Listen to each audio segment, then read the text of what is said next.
Hello everyone, No Respawns here. Hope you're doing well, having a grand week and all of that. So, we finally have the 2020 roadmap for Fallout 76. I'm very, very excited and wanted to show you. So basically, yes, it's looking pretty good.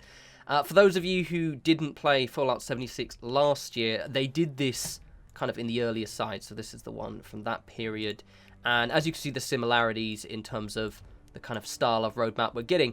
So last year, they were a little bit more elusive with what actually we're getting, which admittedly was quite fun because you had to basically guess. And even back then, it didn't have half of the things revealed, so these were just kind of mysteries and exactly what you were getting. In this instance, they're kind of leaving out a lot of the mystery because I think they want to actually get people hyped, which is a pretty fair way of going about it.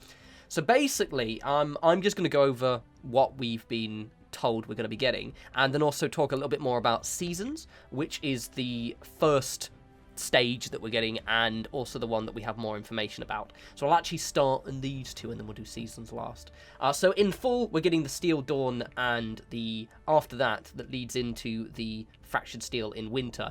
This one's clearly the main event of the year because as you can see, it brings back the Brotherhood of Steel, which is going to be absolutely awesome. Some of the lore people might not really like that because, like, oh no, technically they weren't meant to be in this part of the US at this period, but I don't care because it's cool and I like the Brotherhood of Steel, so I'm really excited about this.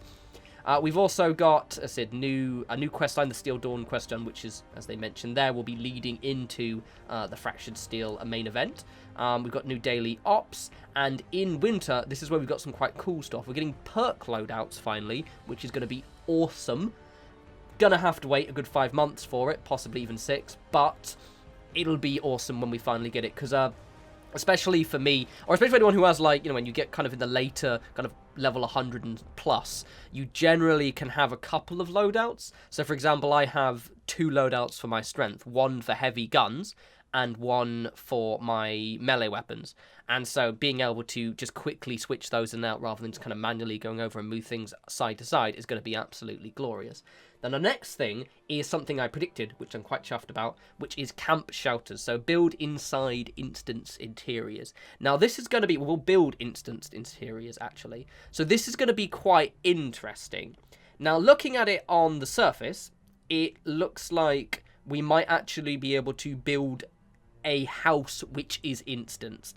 So this can go one of 2 ways, or both ways actually. It can go like Homeplate from Fallout 4. So you have a building which everyone can access, like the houses you buy in Elder Scrolls Online, except your version of the interior is different. So that could be quite cool.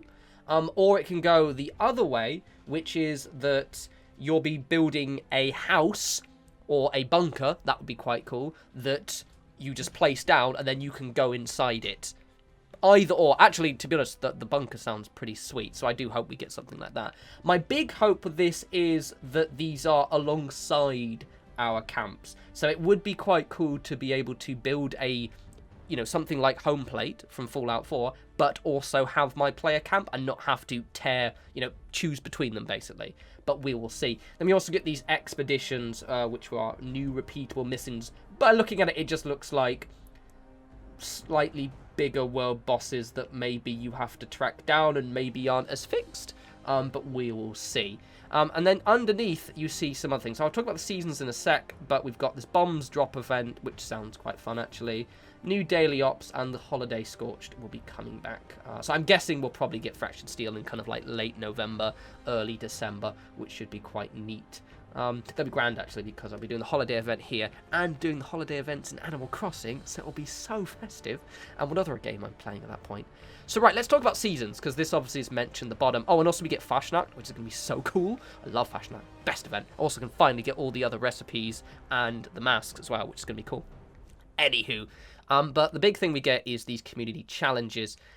Season 1, Season 2, and Season 3. So firstly, when they say seasons, they don't mean seasons as in weather. They mean seasons as in, like, seasons of events, right? So just as an FYI, we're not going to get snow. When I first saw it, that was where my naive brain went to. I was like, oh, cool, maybe we'll get snow. This will be nice. But then I wasn't stupid for a second and realised what it actually meant. Now, there's a slightly thing about this. and it makes me a little bit worried. So I don't need that anymore. Where is it? Let's go back from here. Yeah, quicker. I'm just recording my screen. It's actually quite refreshing to just do a video and recording my screen, because it's just like I don't have to go around, you know, finding footage. So basically, they mentioned that seasons are a take on the seasoned pass style system, designed specifically for Fallout 76, and they mentioned that the first summer season is free. This is the one thing that's going to be obviously a massive point of contention, and yeah, it seems to be it's going to be paid feature. Now, I'm fine with it as long as it's included in Fallout First. If it's separate from Fallout First, it's so stupid, and also it's going to implode. If it's part of Fallout First, that's kind of fine. The reason being is, so I play Elder Scrolls Online, and Elder Scrolls Online has a membership, basically well, Fallout First was modelled on this. However, with the Elder Scrolls Online membership, it is definitely worth it. You get so much stuff, because you get the 1,650 crowns in this case, so the atoms, and then you get, you know, something that's similar to the scrap box. But then you get access to all of the DLC packs for free. So every single one of them, all of the little separate story packs, you get loads of free stuff, you get discounts. It is a if you're going to play ESO, definitely get a membership when you're playing it, because it's completely worth it. With Fallout 76, it's not worth it. It's useful for me as a YouTuber because of the fact that obviously I make Fallout content all the time, so the extra atoms effectively save me money, because I'm going to be buying, I'm not going to show you, but I've spent a lot of money on atoms, because obviously I want to review them and show them off to you guys. And also, having a private world is really helpful for me when I'm building, because when I'm building, I don't want people around. I want to be, you know, not distracted. However, that's quite a niche. I'm not exactly representative of the entire player base. If this is part of Fallout First, I'm okay with it. I must admit that some people are going to still like, oh, well, why can't it be free? But I'm okay with them adding more quality onto Fallout First. You know, if in a year or two Fallout First adds the same level of extra content, not free, as the ESO subscription, then absolutely it'll be cool. So that's just my take on it. Hopefully, but we will see. Anyway, so let's what is it? Let's zoom in. Let's just open this new tab. Right, so basically, this is the first one, and it's kind of like it's replacing the challenges, and you unlock as you do certain actions in the game, you unlock certain tiers, so you're just kind of traveling along here. It goes up to about level 100, I think. They said it, where is it? Something like, oh yeah, there are 100 ranks. So there are 100 of these ranks. Each one of these ranks has a certain thing. It's pretty self-explanatory what you're getting in many instances. So that's clearly a load of caps. I know you get scrap kits as well. That's probably those. You're looking like you're actually getting atoms as well. A weapon skin, I'm guessing. Maybe a legendary weapon there. And so on and so on. You also do get, as I'll scroll through, you do get, so for example, some actual plans for, so some unique cosmetics for your camp and for your character as well, and these really, really cool armors, and kind of there's lots of things that are going to be unlocked. This fireplace is awesome. Check this out. So cool. It's a secret door. And then at the end there is a kind of prestige item in the form of this Captain Cosmos Stein, this poster, this very cool little space lamp, and so on. Now, one thing is these are all cosmetic by the looks of it, so everything is, you know, not really going to affect your gameplay outside of just making you look cool or potentially stupid. I actually love this one because it reminds me of the chunky guy from Dark Souls, whose name I always keep forgetting. The big fat guy who goes, you know, when you're going up the elevators. That guy. Love that guy. Good bloke. I can roleplay as him. Very cool.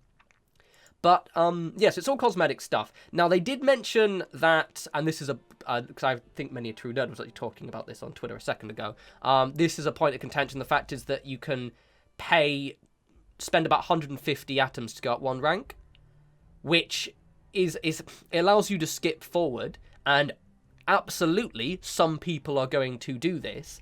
However, it isn't pay to win because you're not getting anything that affects gameplay. Miniature Nerd made a really good point, actually. I'm going to paraphrase it because I can't be asked to go find down his thread. But he was just like, when you get closer to the end of it, and someone's like, say on, I think he said something like this. This is how I read it. Someone's on like, say, level 97 and they've got like 1 day to get to the end. They might just say screw it and just spend 600 atoms to just complete the entire set, which is probably what's going to happen. You're already nearly done it, so why not just...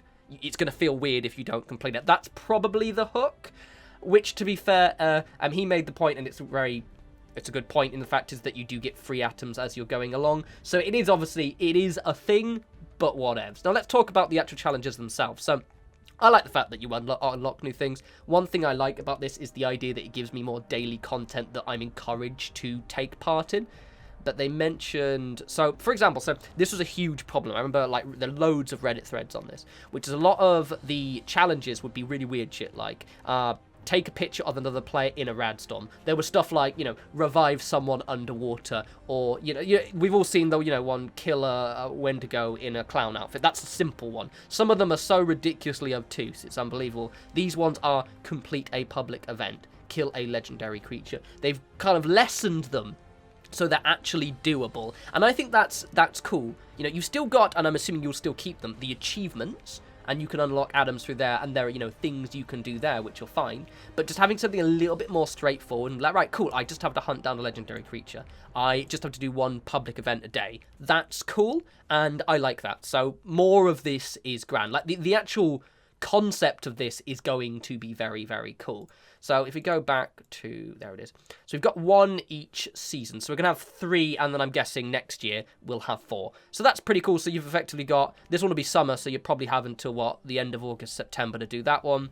That one, August to say, end September to say December, and then December to probably February or something. So it'll be pretty cool, and I like the idea of unlocking new cosmetics and new stuff, new camp things. So this is going to be a really exciting update. The only thing, I think, a point of contention is going to be the seasons part and the fact that it's not effectively free. Where you stand on that, I'm less bothered. I enjoy it, but then I am encouraged to enjoy it because of the fact that, it's part of my content, so I'm probably not the best person to ask. It's whether you think it's worth it or not. If it's included in Fallout's Fallout First subscription, it'll at least add value to that. Whether you think that makes it worth it or not is up to you. But the first one is free anyway, so you can test it out and get hooked first for free, so that's going to be grand. Anyway, those are my thoughts. I'm quite excited. Latter part of the year is going to be pretty sweet. They really are. Our December's going to be so good. So good. Everyone's islands in Animal Crossing will look absolutely sick. We'll get all the Christmas stuff there, but then also we'll finally get to build. I really hope we get bunkers. I hadn't thought of that. I literally thought about that while I was reading it out earlier. And I'm like, oh, I might be able to place my own bunker. So we'll see. And then obviously Brotherhood of Steel is going to be cool. Law people will be pissed off. Don't care. Brotherhood of Steel, kick ass. It'll be fun. Anyway, hope you guys found that interesting. Let me know if you've kind of noticed anything that I've missed, because I probably have, or if there's any discourse anywhere else of kind of other things which you like. Yeah, legendary perks, by the way. I didn't mention these things. Legendary perks sound cool. I can't read that. Someone better eyes than me reads that. Heavy duty. I don't know what it says. And public teams as well. So that's pretty cool as well. I completely missed those bits. Too distracted, too excited.